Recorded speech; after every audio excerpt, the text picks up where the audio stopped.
উপত্যকার ডোডা, উধামপুর এবং কাঠুয়া অঞ্চলে সম্প্রতি নিয়ন্ত্রণ রেখা পেরিয়ে বৃদ্ধি পেয়েছে জঙ্গি অনুপ্রবেশ।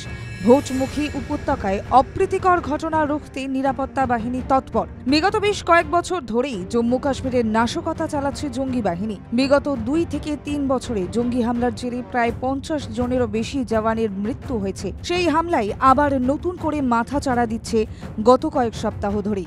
দিন কয়েক আগেই প্রায় 40 থেকে 50 জন জঙ্গির পাহাড়ের জঙ্গলে লুকিয়ে থাকার খবর মিলেছে। তবে এবার উপত্যকার সেই সমস্ত সন্ত্রাস দমন করতে বড়সড় সাফল্য পেল পুলিশ। একটি বড়সড় জঙ্গি মডিউলের হদিশ পেয়েছে পুলিশ। পুলিশের গুলিতে 3 জন জঙ্গি নিহত হয়েছে বলেও জানা যাচ্ছে। উপত্যকায় সন্ত্রাসবাদী কাজকর্ম বেড়ে যাওয়ার পিছনে এই মডিউলের হাত রয়েছে বলেই পুলিশ সূত্রের খবর।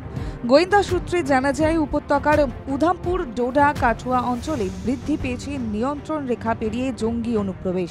সেই পরিস্থিতির মধ্যেই উপত্যকায় জঙ্গি মডিউলের সেই সমস্ত চাই সহ জঙ্গিদের গ্রেফতারি স্বাভাবিকভাবেই বড় সাফল্য পুলিশের। ব্যুরো রিপোর্ট, বাংলা জাগো।